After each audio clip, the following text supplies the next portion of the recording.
വശത്താക്കി തന്റെ പക്ഷത്തേത് കൊണ്ടുവരുന്നവര്, പ്രണയ നാടകം കളിക്കുന്നവർ, അവർ അസുരന്മാരാകുന്നു. 30 അഹങ്കാരികള്, ഭയങ്കര അഹങ്കാരം കൊണ്ട് നടക്കുന്ന, ഞാനെന്ന ഭാവം കൊണ്ട് നടക്കുന്നവരാണ്, അവരും അസുരന്മാരാണ്. 40ാമത്തെ കശാപ്പുകാർ, അത് ഞാൻ നേരത്തെ പറഞ്ഞിട്ടുള്ളതാണെന്ന് തോന്നുന്നു. കശാപ്പ് ചെയ്യുന്നവര്, മൃഗങ്ങളെ അതിക്രൂരമായിട്ട് കൊല്ലുന്നത്. ബലിയെ കുറിച്ചാണ് പറഞ്ഞത്. ഇത് മൃഗങ്ങളെ കശാപ്പ് ചെയ്യാൻ ഇവർക്ക് ഒരു ബുദ്ധിമുട്ടുമില്ല. ഇപ്പൊ 1000, 2000, 5000 കിലോ ഉള്ള പോത്തിനെ വേണമെങ്കിൽ ഇവർ നിഷ്പ്രയാസം അവര് കശാപ്പ് ചെയ്യും. 41 എവിടെ നമ്മൾ കശാപ്പ് ചെയ്യുന്ന ഏത് മനുഷ്യനെ നോക്കിയോ, ആരാണ് കശാപ്പ് ചെയ്യുന്ന നിങ്ങൾ നോക്കിയോ, അവരെല്ലാം അസുരന്മാരാണ്. അല്ലാതെ ഒരിക്കലും ഒരു ദേവനും കശാപ്പിന് ഇറങ്ങത്തില്ല. 41 കോപിഷ്ഠ, ഭയങ്കര കോപമായിരിക്കും, പെട്ടെന്ന് ദേഷ്യം വരുന്നവരാണ് ഈ അസുരന്മാർ, കോപിഷ്ഠരാണ്.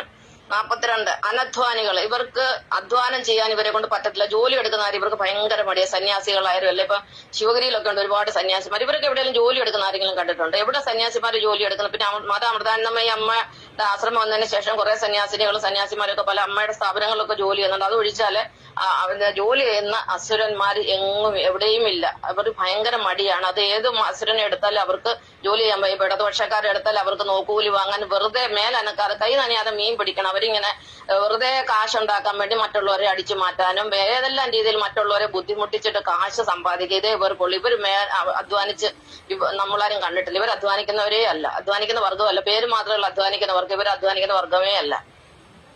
അപ്പം അനധ്വാനികളാണ്. പിന്നെ 42. 43 കള്ള മയക്കുമരുന്ന്, നമ്മൾ ഇന്നലെ പഠിച്ചു. ഇത് ഉപയോഗിക്കുന്നവർ അസുരന്മാരാണ് കൂടുതലായിട്ട് ഉപയോഗിക്കുന്നത്. അപ്പൊ ദേവന്മാര് മുന്തിയ മദ്യമൊക്കെ കുടിക്കാറുണ്ട്.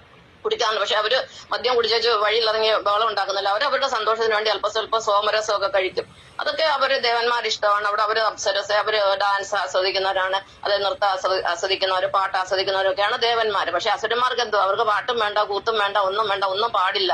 അവർക്ക് എന്തായാലും ലിംഗപൂജ നടത്തണം. മുന്നാമ്പുറത്തോടെ എന്തോ മുൻവാതിൽ നിയമനം പിൻവാതിൽ നിയമനം എന്ന് പറഞ്ഞാൽ മുൻവാതിൽ ലിംഗപൂജ, പിൻവാതിൽ ലിംഗപൂജ, ഇതൊക്കെയാണ് അസുരന്മാർക്ക് പ്രധാനം. അവർക്ക് ഡാൻസും വേണ്ട, കൊട്ടും വേണ്ട, പാട്ടും വേണ്ട, ഒന്നും വേണ്ട. ഇപ്പം കള്ള മയക്കുമരുന്ന് കച്ചവടക്കാരെല്ലാം ഈ അസുരന്മാരാണ്. ഇപ്പൊ SNDP-കാരുടെ പ്രധാന തൊഴിലതല്ലേ. നമ്മുടെ ഉള്ളാപ്പള്ളികളൊക്കെ എന്താ ചെയ്യുന്നത്? അവര് കള്ളു കച്ചവടമാണ്. അപ്പൊ അത് അസുരന്മാരുടെ സ്വഭാവമാണ്. ഇനി 44 മോഷണം ഒക്കെ ചെയ്യുന്നവര്, മോഷ്ടിക്കുന്നവര്, കള്ളന്മാരൊക്കെ സ്വഭാവികൾ അസുരന്മാരാണ്. 45 അശ്ലീല പറയുന്നവര്, ഏറ്റവും കൂടുതൽ തെറി വിളിക്കുന്നവര്, ഈ സോഷ്യൽ മീഡിയയിലായാലും തെറി വിളിക്കുന്ന മുഴുവനും അസുരന്മാരാണ്. ഒരു ദേവനും ആരും തെറി വിളിക്കാൻ പോകത്തില്ല.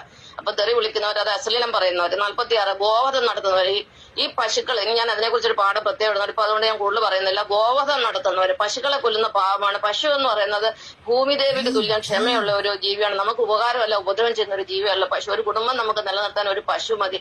ഒരു അമ്മയില്ലാത്തൊരു കുഞ്ഞിനെ വളർത്താൻ ആ പശുവിന്റെ പാല് മതി. അങ്ങനെ ഒരു അമ്മയ്ക്ക് തുല്യമാണ്. അതിനാണ് അമ്മയെന്ന് കണക്കാക്കുന്നത്. ഭൂമിദേവിയുടെ ഒരു